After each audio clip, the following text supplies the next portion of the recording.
Welcome to Worthy Conversations. I'm your host, your boy Wade J.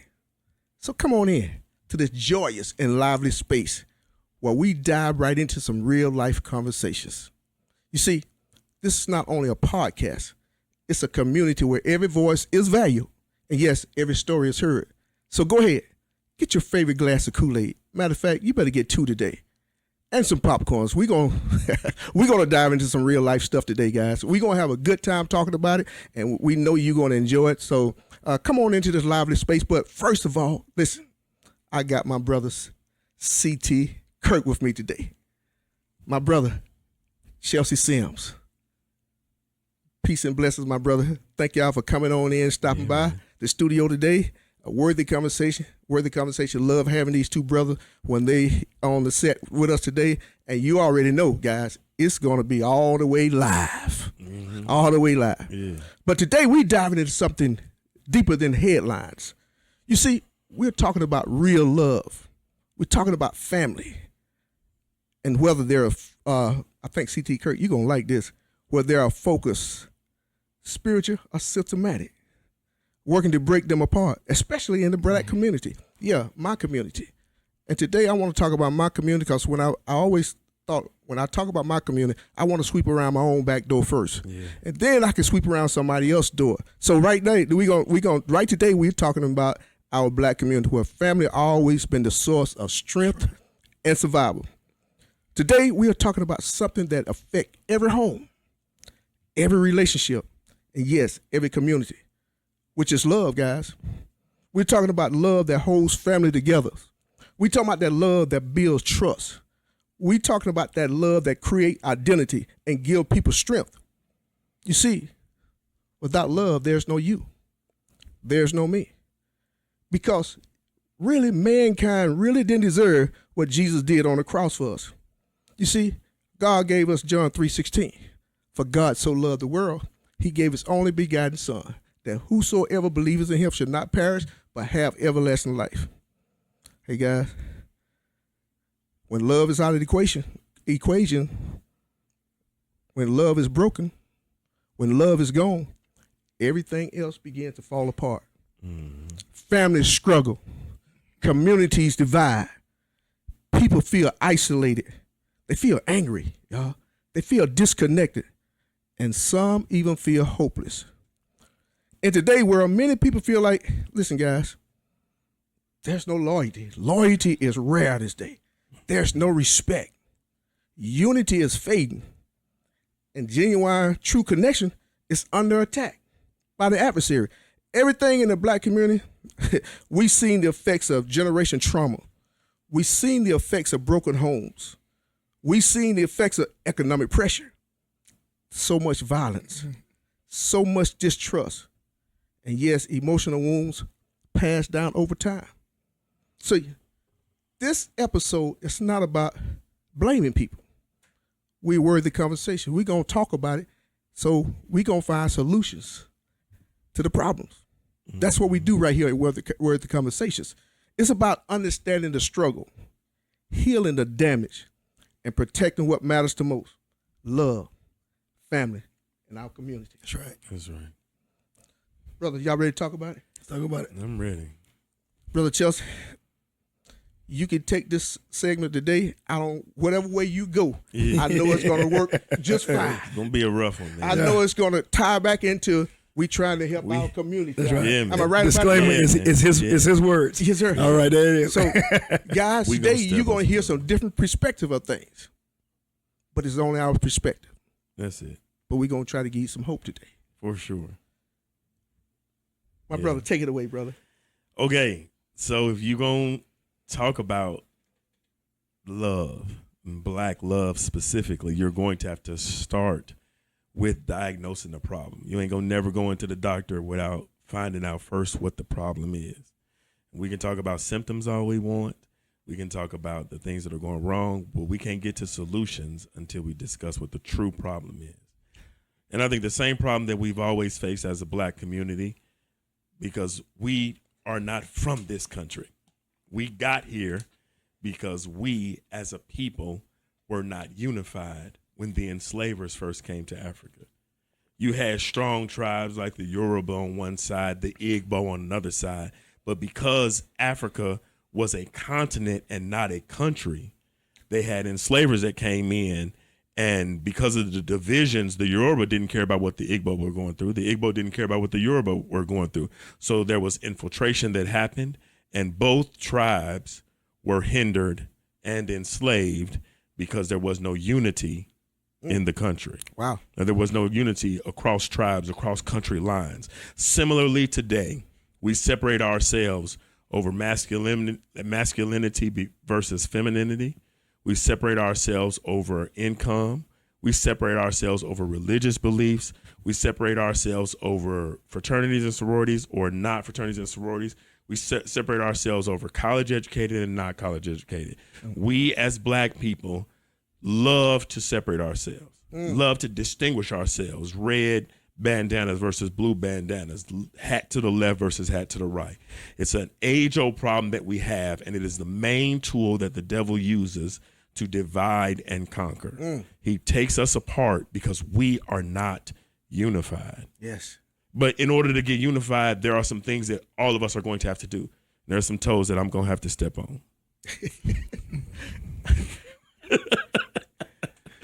I'm already balling my toes up, guys. So, When we look at division, though, division is not just a black problem. The Europeans, 50 different countries, 50 different languages, were never unified. The Asians, Cambodia, Vietnam, China, Japan, were never unified. The difference is when they are not unified, they do not play against each other for having a different viewpoint. So even though Germany may not agree with the British, they don't step on each other's feet to prove I'm right, you're wrong. And what we got to get into in the mindset is even if we disagree, you're Baptist, I'm A.B. Zion, you're non-denomination, I'm not going to step on your feet for the right for you to believe what you want to believe. It goes back to what Chelsea says. If you're not going to be a Greek organization, that's fine. Right. Yeah. But don't step on the person that may be doing the work in the community so that we all thrive. And I think that systematically is where we have the breakdown, is because we don't know how to get out of each other's way so that we could progress. The Republican black man is criticizing the Democratic black man, whereas you don't see that the Chinese man going after the Japanese man in the limelight. No. You don't see the Church of God going after the Catholic Church in the limelight so that people can say we're divided, even though they may never fellowship. They may never go around each other, but they have made it up in their mind that I'm not going to spew any more poison. I'm just going to mind mine. Right. And I think that as the black community, if we're not going to unify, at least say, I'm not going to step on your toes, and you have the right to push what you believe is right. And I will not hold you back. I think that is the entirety of what the definition of unity is just not getting on it. Because I think in the black community, we believe that when I let you be you, it detracts from me being me. Right. If I let you be Baptist, then that somehow takes away from me being Zion. If I let you be non-denominational, then that somehow takes away from me being who I am. If I let you be Muslim, that somehow takes away from my Christianity. And what these other cultures have learned to do is we are all under this general umbrella. I mean, we're going to have feuds and this kind of thing. We're going to have disagreements, and those things are going to be known. But we're not going to cut off each other's nose, face, eyes, ears, and what have you in the process. When you look at, I bet half the audience don't even realize that there are several kinds of Jews. There are Hasidic Jews, there are Ashkenazi Jews, there are traditional Jews, there are Jew, but you never hear about Jews. You never hear about the differences between Jews, this kind of Jew and that kind of Jew. We can't even be light-skinned and dark-skinned black people together, much less anything else. Brother, you cooking now. So we just got to get away from this stepping on toes, like you said. I think that is the whole crux of what unity is about. About, can we just not point fingers, and even if we can't get to it in private or not point fingers, can we just not do it in public? Let's not do it in public. Can we just not do it on social media? You know what I mean? Yeah. Exactly. And I tell you this, brother, I walked into this restaurant and staying on that unity thing. I walked into this restaurant. I want to say the Red Lobster one day, and I walk in there, and there's a big old aquarium with a bunch of crabs in there. Mm-hmm. So I asked the guy. I said, "Hey man, why don't this aquarium have a lid on it?" He said, "Don't need a lid." I said, "Why not?" Yeah. He said, "Because every time one crab get up, the other crab reach up there and pull him down." Mm-hmm. So I'm like, I don't know, but that was profound to me. I say that's what we do as a community. Yeah. Every time one brother try to get up, we reach up there and pull him back down. Yeah. When we should be pushing them on up. Yeah, Man, because we I ain't thought never that was supposed to profound. have been in a doggone bucket or aquarium to begin with. Yeah. You never see crabs knocking each other down if they in the wild. No. They're a lot, and that is what this country systemically. This is what this country has done to our ability to unify, is that it has put us in such a tight in the hoods, in the lower income housing, and the ways that they have done us with the redlining and all the things that Pastor CT can speak more on, but the things that this country has done systemically, financially, to make sure that we are in a bucket, so to speak, that we're secluded, that we're in a small little, tight little space. So it naturally invokes arguments and disagreements. You know what I mean? So we got a lot going on. I got a question. Here we go. This is gonna be a little controversial. I love 'Cause this. don't I think told you. there's- I don't think there's an immediate answer for it. What do you suggest? So you saying that black people can't unify? What do you suggest we unify over? This Don't answer it right yet. Cause think about it. What are we asking ourselves to unify under? for sure. A color? Yeah. What else are we? What do we? Unify Yeah. under? You Negroes Oh my God. are always finding something else to be besides black. If let's go. Let's just, and we ain't even. I'm not even offering a solution yet. I'm just let us further diagnose the problem that you're elucidating. Okay, because if you go, and I love Dr. Umar, but if you look at the Pan-African movement, they're just about being African, right? There's no LGBT allowed. There's problems with you being Christian. There's all of these different beliefs and issues that you have. So, and this is what Africa's problem always was. How do we and what do we unify over? I will say two things. Number one, no other community has that problem because they recognize that they are one thing. Now, you may have the South Koreans and the North Koreans that don't get along, but outside of that, Asians don't have no problem with each other. White people won't have no problem with each other. It goes back to what he said about stepping on toes. But also, love, if we unify over loving each other, that you are as I am, we see each other more so based on our differences than we do see each other on our sameness. We're more quick to say what we do different from another brother or from another sister, whereas other cultures will find what's alike. So, I think you kind of answered my question inside of the question instead of outside of the question. Well, let me elaborate on that a little bit. Go there. ahead. I know the answer isn't simple, but one thing we can come together on. Many of us are growing up around conflict, whether it's in the neighborhood, whether it's in the home, or whether it's on the media screens. You know, C.T. Kirk alluded to it, episode 1. He say when you want to bring the sisters and brothers down, he say you put up pictures of two girls black and fighting, two black brothers fighting. You know, so so everything look normal now. Right. But it's not normal, but it looks normal. You know, we are exposed to aggression, whether it's through the media or real life. So when arguments are settled through anger instead of understanding, it becomes easier to believe the violence is a solution rather than a consequence. That is something we can come together on. Right. I think the unifying mark is when you look at the obvious problem. Before social media became the big outline, we were having issues, but your issues were not broadcast. Now everybody's an expert, but nobody's a listener. So we have now people who are leading so-called movements of further separation. One time it used to be you were a Democrat or you're a Republican. Now you can be a conservative or a liberal. Now you could be a moderate or a progressive. It was one time where you were colored. Now you're black. Now you're African American. Now you're Southern. Now you're Northern. And all of these different titles that we allowed to put on us in order to keep the divide. There was a time when you were just a Christian. Now you're a Baptist Christian. Now you are a moderate Christian. Now you are a conservative Christian. And so all of these things we allowed to put on ourselves. And so when we look at unity, unity is simply if everyone mind their own business. Because we're unified as a society. If a person don't work at McDonald's, then I can't eat. If the police do not work in a certain area, then I cannot have protection. But the biggest problem is we find a way to defeat each other with our mouths, with our posts, trying to get likes, trying to build our own brand, that we have forgotten that at the end of the day, I may be hurting my brother trying to establish my own individual kingdom. Yeah, wow. Because I don't think that there's going to be a common area we're going to be able to unify on, because we have progressed, and we have evolved in an American way. 30 years ago, you didn't hear of African-American Republicans being vocal. Right. Now you're hearing them being vocal. Right. All right. And so you can't say, okay, we're going to be united under Democrat and say, okay, you're not black anymore because you're Republican. Right. So I think that when we find the common area of, okay, we can be unified against violence against our own, it's something that will not be betrayed. Let me ask you this. Let's go to this.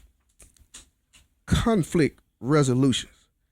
Let's be honest. Do we know how to conflict resolution? Do we know how to de-escalate? No. Because most time, I think we was talking about, Marvin, you talked about Chelsea. We only use 3 colors: happy, mad, and sad. I think that's the only colors. But there are much more colors out there. But we can go back to our younger people, our younger generation. Have we taught our younger generation? Have we given them the necessary skill to resolve conflict? Man, because, have we given them the necessary tools they need to resolve conflict? You could tell in the body language. And I'm guilty of this myself because I can go from 0 to 100 and quick. But I do know a soft answer, turn away wrath. It's a Bible. Do we teach our younger generation, hey man, and I know me and my son Drake, we was talking about mentor one day, and he said, well, Daddy, you can't mentor people like that no more. And I said, I can't remember the situation, and he might want to enlighten it on it, but we need to teach them how to use body tone, the body language, because you've seen our body language sometimes when we talk, and I'm only talking about our community. Looking at our body language when we may have anger, but we still got to know how to give a soft answer, to handle a conflict without picking up the guns. So I'm gonna jump in. So I know what you're referring to when we were discussing, and we had 2 teachers in here, but the kids that I mentor, I teach them how to meditate. That's one of what you're talking about. Showing them how to meditate. Yeah. We always start off our sessions with breathing exercises, and I ask them to pick a word of the day. Yeah. And I ask them to repeat it while we breathe in, and then they find themselves relaxing a little more. And see what I was telling him, I said, man, well, the way we meant to people when I was coming up, hey man, don't put your hand on nobody unless they put their hands on you. And that's the only conflict that we knew. Don't put your hand on it. But now he was telling me these other 2. I said, man, you know what? That's pretty good. Because I never really thought about that, because I was programmed to think the certain way I was thinking. So, that's part of our community, teaching our community. Because right now, man, everything is a fight. Everything is a war. Yeah. Everything, hey man, I'm mad at you today, I'm going to get a gun. There's no love. There's no respect no more. So I think we have to teach them how to have some filial love, brotherly love for our sisters and our brothers. I don't think we teach that skill anymore. I think part of there are 3 parts of this as a problem. Number one, like my brother said, we focus on the very small percentage of people that are doing the very large percentage of crimes in the media, in the news, even in our own communities. And rather than focusing on the larger percentage of us that are really moving us toward advancing us, we'd rather focus on the small group of us that are not moving in the right direction. That's one part of the problem. I think the other part of that is if we only have a 400-year delay, and we have to own that as a fact. We should not be as far along as we are when they started the gun 400 years ago, and they are already advancing way beyond where we are. You know why we have some of the issues that we have? Because we are so young in our maturation process as a society. We're just now getting to define ourselves. We now have Black billionaires, which 10 years ago was not a concept. So we are young, and I think if we focus on the fact that we have 10 people out of the 100 that don't know how to solve conflicts, we're going to always have a negative approach or negative outlook on where we are as a people. I think some of that is that we have to promote positive imagery. We as Black men especially cannot be afraid to say, man, you're doing a good job. Right. I'm going to put that out there. Mm-hmm. As Chelsea said, 10 years ago, you didn't see as many Black fathers showing up for graduations. Right. I'm talking about kindergarten graduations, 8th grade graduations. But now that we are starting to be there, that's got to be the thing that we start promoting out there. We can't keep promoting the same negative drive that the media wants to see and that will gain footage. Right.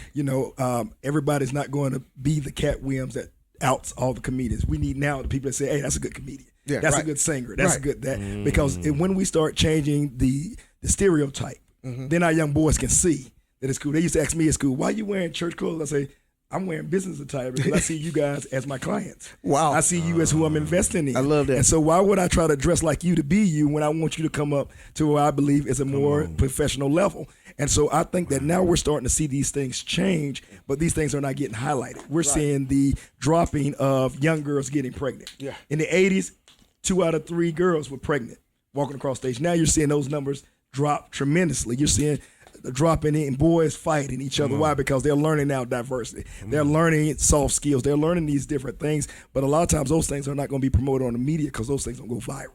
And we're in a world now where what is going to be the next viral sensation? Yeah. So when me and my brother get in a fight, even if we ain't really fighting, we know that's going millions. Yeah. And we laughing all the way to the bank. Our beefs in the rap game and the comedian games, we're following these things, but you talking about 2 men that are going to mansions, beefing. Neither one of them gonna fight each other. They got more opportunity to fight than me and you. They can jump on the plane and say, meet me somewhere, but it's all in entertainment. And sad thing about it is our young boys and girls are seeing this and saying, okay, that's what it takes now to be famous. So I think every old school gentleman needs to say, okay, let me show you how to invest in the next black brother. Yes, let me lift you up. Hey, thank you for being a good dad, man. Thank you for being here. And I think those things you'll start seeing more. Let's put the guns down. Let's lift each other up. Right. I mean, if that's the news has always been if it bleeds, it leads. Oh yeah. So the front page has always been about that.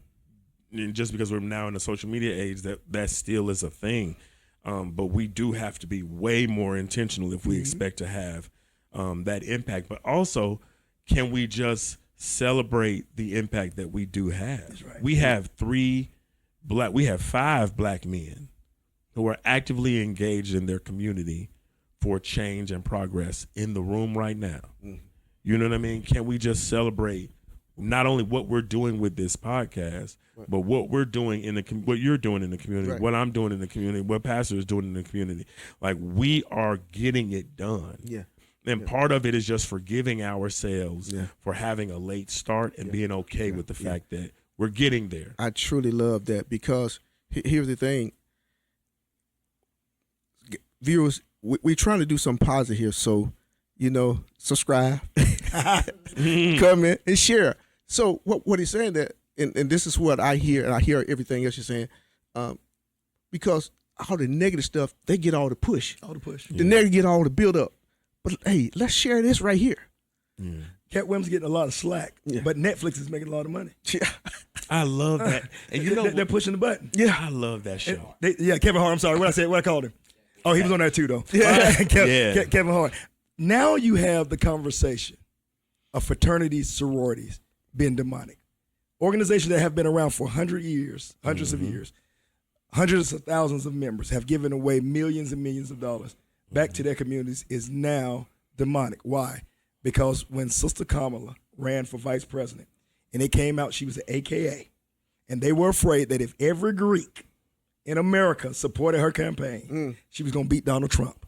So what happened? Now the conversation, who's leading the conversation? The conservative preachers who were right along with Trump now. Oh, this is demonic. This is demonic. I don't care if you are feeding the people. Bible says, if I was hungry, would you feed me? I don't care who you're clothing. Bible says, if I was naked. The thing that Jesus told us to do to establish who we are as his disciples is now being shunned upon. But the Donald Trump ain't once called out a white fraternity and said, y'all trashing the whole neighborhood, messing up a whole block, y'all demonic. We have to be careful of these systematic things that come to destroy us. Susan B. Anthony at the top of the 19th century, they say, okay, black people, we helped y'all get y'all freedom. Y'all help us get our voting rights. So we going to go up against who? Our white husbands to get the right to vote. What did black women do? Men are trying to hold us down. The black man never had anything to hold a black woman down from. We want our women to work. Let's build this together. Right now, I want my whole backyard flipping. My wife make more money. Hey, let's put this together. We've never wanted, but systematically, we've let their problem become our issue. Wow. And because of that, now we're fighting against each other, and at the same time, they're progressing. Yeah, because we love being anything but black. Anything but it. We'd rather be Christian. We'd here rather come be Jamie. in a fraternity and sorority. We love anything but being black. All right, here come Jamie. Let's go, Jamie. What is black? That's the